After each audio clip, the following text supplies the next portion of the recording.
And a gift for the American Legion on this Veterans Day to replace all of the veteran brass grave markers stolen from a Victor cemetery back in September. More than 40 grave markers were stolen, some of them nearly 100 years old. 13 WHAM's Natalie Calzatoni was at the Veterans Day ceremony in Victor, where the check was presented, Natalie. Karen Lowell, Roger All presented the $3,000 check on behalf of the Rochester Optical Manufacturing Company to replace all of the veterans' grave markers. The director of St. Patrick's Cemetery in Victor is happy that the grave markers could be replaced in time for Veterans Day.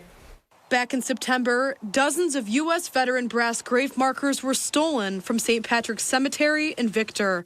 Cemetery Director John Butler first noticed that his family's grave markers were missing. That's how I noticed it. It was my father and my uncles, and then a few high school friends who are buried up there. Their veterans markers were gone, and that sort of led me on the chase throughout the cemetery and ended up with 52 missing over time. This caused an uproar in the community, and many people offered to buy replacements.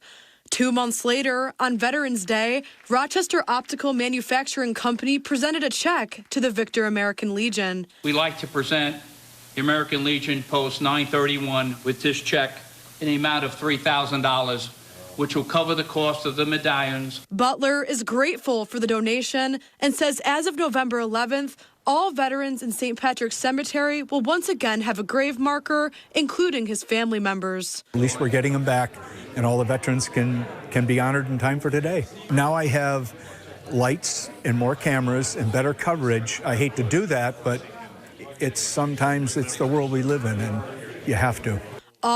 As well as his boss, Patrick Ho, say they're happy to help. This is by far just a small token to say thank you for those families, especially those soldiers who are in the cemetery where those medallions were stolen. It's actually shameful, but sometimes something good comes out of something bad, and hopefully this will help other people. I'm sure they appreciate our veterans as well.